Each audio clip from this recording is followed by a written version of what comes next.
Hello, how are you? Welcome to the show जिसका नाम है लोगों की कहानी कनक की ज़ुबानी। मैं कनक बिश्नोई, आपकी होस्ट, आपकी दोस्त, एक बार फिर हाजिर हूँ एक नई कहानी लेकर, एक नया मनोपॉल लेकर, एक नया टॉपिक लेकर। तो बिना वक्त ज़ाया किए क्यों ना हम हमारी आज की कहानी शुरू करते जाएं। Single use plastic. हम सभी जानते हैं, आप मैं हम सभी जानते हैं कि 1 जुलाई से सिंगल यूज़ प्लास्टिक पर बैन लग गया है। पर दोस्तों, ये सोचने की बात है कि क्या वाकई बैन लग गया है। मतलब बैन तो लग गया सरकार की तरफ से कि भाई इस चीज़ पर प्रतिबंध है, पर क्या पूरी तरीके से हमने इस चीज़ का त्याग कर दिया है? क्या पूरी तरीके से हमने प्लास्टिक को रिफ्यूज़ कर दिया है? नहीं।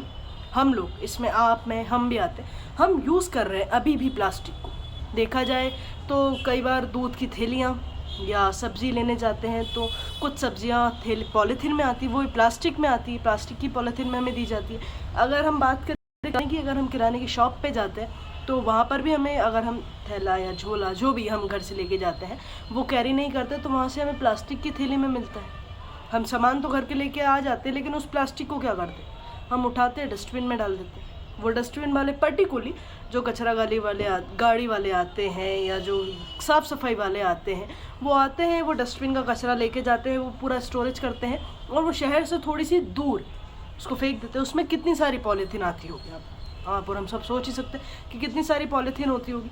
और वो पॉलीथीन, हम सब जानते हैं कि पॉलीथीन कभी भी उसका सिंपली अगर वैज्ञानिक भाषा में कहूँ तो पॉलीथीन ऐसा एक पदार्थ है जिसका नष्ट हो ही नहीं सकता, सालों साल तक वो नष्ट ही नहीं होती। हाँ, उसको जलाएं तो भी वो उसका अंश ज़रूर छोड़ देगी, लेकिन एक उसकी बहुत गंदी सी स्मेल आती है। अगर हम सोचते हैं कि भाई पॉलीथीन को जला देते तो नष्ट हो जाए शायद, तो उसके जो धुआं निकलता है वो हमारी हार्मफुल, हमारी सेहत के लिए ख़राब है। अच्छा, एक इससे रिलेटेड एक छोटी सी कहानी मैंने दोस्तों एक बार मैं कहीं पढ़ी थी ये स्टोरी, मैंने भी किसी बुक या न्यूज़पेपर में पढ़ी थी इसको। तो एक शहर में एक इंसान थे, एक व्यक्ति थे, तो वो बहुत स्वस्थ थे, बहुत मस्त थे। वो ना कभी उन्होंने तम्बाकू खाए या कभी ना उन्होंने शराब पी, ना कभी सिगरेट पी, ना कभी सुपारी खाई, ना कभी कोई गलत चीज़ का सेवन उन्होंने नहीं किया। फिर भी एक टाइम ऐसा आया कि उनको कैंसर हो गया। स्वस्थ व्यक्ति थे, बढ़िया मस्त मौला इंसान थे, उठते थे, एक्सरसाइज करते थे, हेल्दी खाना खाते थे, घर का खाना खाते थे, नशीली चीज़ों का तो सेवन करते ही नहीं थे। फिर भी उनकी सेहत को ही असर हो गया। कैसे हो गया?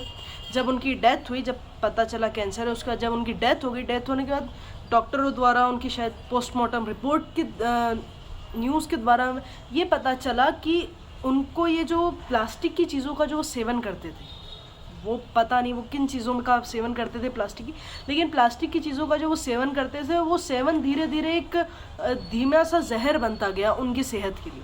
हमने अमूमन सुना ये शब्द कि धीमा जहर बन जाता है, तो वो जो प्लास्टिक की चीज़ों के सेवन करते थे उस वो धीमा जहर उनकी जान ले गया।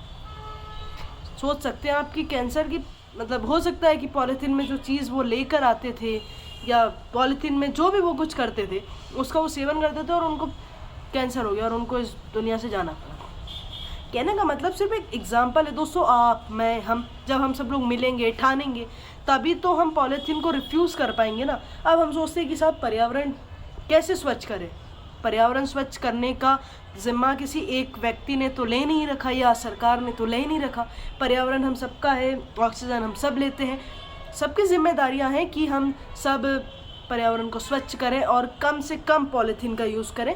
तो आज से आप और मैं, हम दोनों ये कोशिश शुरू करते हैं कि भाई कम से कम पॉलीथीन का यूज़ करेंगे, ज़्यादा से ज़्यादा हाथ से बने थैले या ज़्यादा से ज़्यादा जो होममेड्स होंगी चीज़ें हम उसका यूज़ करेंगे। पॉलीथीन को हम रिफ्यूज़ करेंगे तो हमारा निश्चित है कि हमारा पर्यावरण एक दिन बहुत ज़्यादा स्वच्छ हो जाएगा।